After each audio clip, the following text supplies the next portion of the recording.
ರಾಜ್ಯದ ಹಿತವನ್ನು ಕಡೆಗಣಿಸಲಾಗ್ತಾ ಇದೆ. ಮೊನ್ನೆ ಬಜೆಟ್ ನೋಡಿದಂಥ ಸಂದರ್ಭದಲ್ಲಿ ನಮಗೆ ನಿರಾಶೆ ಆಗಿದೆ. ರಾಜ್ಯವನ್ನು ಸಂಪೂರ್ಣವಾಗಿ ಇದರಲ್ಲಿ ಕಡೆಗಣಿಸಲಾಗಿದೆ.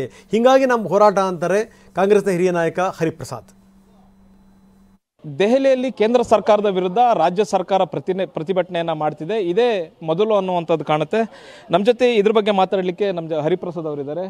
ಸರ್, ಕೇಂದ್ರ ಸರ್ಕಾರದ ವಿರುದ್ಧ ರಾಜ್ಯ ಸರ್ಕಾರ ದೆಹಲಿಯಲ್ಲಿ ಇದೇ ಮೊದಲ ಬಾರಿಗೆ ಈ ಥರದೊಂದು ಪ್ರತಿಭಟನೆ ಅಂತ ಕಾಣುತ್ತೆ. ಇದಕ್ಕೆ ನೀವೇನು ಹೇಳ್ತೀರಿ? ಯಾಕಂದರೆ 1ನೇ ತಾರೀಕು ರಾಷ್ಟ್ರದ ವಿತ್ತ ಮಂತ್ರಿಗಳು ಏನು ಬಜೆಟ್ ಮಂಡನೆ ಮಾಡಿದ್ದಾರೆ ಅದರಲ್ಲಿ ಸಂಪೂರ್ಣವಾಗಿ ಕರ್ನಾಟಕ ರಾಜ್ಯವನ್ನು ಕಡೆಗಣಿಸಿದ್ದಾರೆ. ಅದರ ವಿರುದ್ಧ ಪ್ರತಿಭಟನೆ ಒಂದು ರೀತಿಯ ಮಲತಾಯಿ ಧೋರಣೆಯನ್ನು ಅನುಸರಿಸ್ತಕ್ಕಂಥ ಕೇಂದ್ರ ಸರ್ಕಾರದ ವಿರುದ್ಧ ಈ ಒಂದು ಪ್ರತಿಭಟನೆಯನ್ನು ಮಾಡ್ತಾ ಇದ್ದಾರೆ. ಇದು ಮೊದಲನೇ ಬಾರಿಗೆ ಮಾಡ್ತಾ ಇದ್ದಾರೆ. ನಾವು ಅಲ್ಲೂ ಸಹ ಮಾಡ್ಬೋದಿತ್ತು. ಸರ್, ಇದನ್ನು BJP ಅವರು ಕರೀತಾರೆ ಸ್ಟೆಂಟ್. ಈ ಲೋಕಸಭಾ ಚುನಾವಣೆ ಹೊತ್ತಿನಲ್ಲಿ ಕಾಂಗ್ರೆಸ್ನವರು ಸ್ಟೆಂಟ್ ಮಾಡ್ತಿದ್ದಾರೆ. ಕೇಂದ್ರದಿಂದ ಏನೇನು ಅನುದಾನ ಬರೋಕ್ಕೆಲ್ಲ ಕರೆಕ್ಟಾಗಿ ಬರ್ತಿದೆ, ಇವರು ಸ್ಟೆಂಟ್ ಮಾಡ್ತಿದ್ದಾರೆ. ಈಗ ಫ್ಯಾನ್ಸಿ ಡ್ರೆಸ್ ಹಾಕೊಂಡು ತಿರ್ಗೋರಿಗೆ ನಾವೇನು ಮಾಡಿದ್ರೂ ಸ್ಟೆಂಟ್ ಅಂತಲೇ ಕಾಣುತ್ತೆ. ಮತ್ತು ಅವರ ವಿಶ್ವಗುರು ಮಾಡೋದೆಲ್ಲ ಬರೀ ಸ್ಟೆಂಟೆ, ಅದು ನಾವು ಮಾಡ್ತೀವಿ ಅಂತ ತಿಳ್ಕೊಂಬಿಟ್ಟಿದ್ದಾರೆ. ಮತ್ತು ನಿರ್ಮಲಾ ಸೀತಾರಾಮನ್ ಅವರು ಲೋಕಸಭೆಯಲ್ಲಿ ಹೇಳ್ತಾರೆ, ನಾವು ಯಾವುದೇ ರೀತಿಯಂಥ ಅನ್ಯಾಯವನ್ನು ಮಾಡಿಲ್ಲ, ಹಣಕಾಸು ಆಯೋಗದ ಶಿಫಾರಸಿನಂತೆ ನಾವು ಹಣವನ್ನು ಕೊಡ್ತಾ ಇದ್ವಿ, ಎಲ್ಲ ರಾಜ್ಯಗಳಿಗೂ ಕೊಡ್ತಾ ಇದ್ವಿ, ತಾರತಮ್ಯವನ್ನು ನಾವು ಮಾಡ್ತಿಲ್ಲ ಅನ್ನುವಂಥದ್ದು ಹೇಳ್ತೀವಿ. ಹಣಕಾಸು ಆಯೋಗದವರು ಅವ್ರ ರೀತಿಯಲ್ಲೇ ಕೊಡ್ತಾ ಇದ್ದಾರೆ. ಕೊಡೋದ್ರೂ ಸಹ ಕಮ್ಮಿ ಯಾಕೆ ಮಾಡಿದ್ದಾರೆ ಅಂತ ನಾವು ಕೇಳ್ತಾ ಇದ್ದೀವಿ. ಅದನ್ನು ಬೇರೆ ರಾಜ್ಯಗಳಿಗೆ ಯಾಕೆ ಕಮ್ಮಿ ಮಾಡಲಿಲ್ಲ?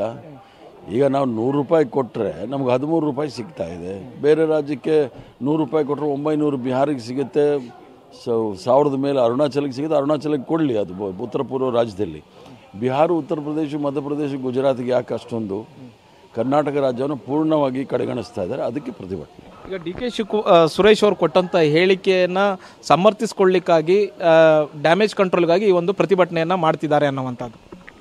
ಅದ್ರ ಬಗ್ಗೆ ನಾನು ಏನು ಹೇಳಲಿಕ್ಕಾಗೋದಿಲ್ಲ. ನೀವು ಅಧ್ಯಕ್ಷರು, ಮುಖ್ಯಮಂತ್ರಿಗಳು ಬರ್ತಾರೆ, ಅವ್ರನ್ನ ಕೇಳಿದ್ರೆ ಅದಕ್ಕೆ ಉತ್ತರ ಸಿಗುತ್ತೆ. ಮತ್ತು ಇನ್ನು ಮುಖ್ಯವಾಗಿ ಪ್ರತಿಭಟನೆ ಅನ್ನುವಂತಹದ್ದು, ಅದು ದೆಹಲಿಯಲ್ಲಿ ಬಂದು ಪ್ರತಿಭಟನೆ ಮಾಡುವಂಥದ್ದು ಇದು ಫಸ್ಟ್ ಟೈಮ್ ಅನ್ನುವಂಥದ್ದು ಕಾಣುತ್ತೆ.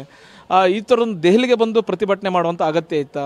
ಅಂದರೆ ಬೇರೆ ಬೇರೆ ಮಾರ್ಗಗಳಿದ್ದು ಪ್ರತಿಭಟನೆ ಮಾಡಲಿಕ್ಕೆ ಅಂತ. ನಾವು ಅಲ್ಲೂ ಸಹ ಪ್ರತಿಭಟನೆ ಮಾಡಬಹುದು.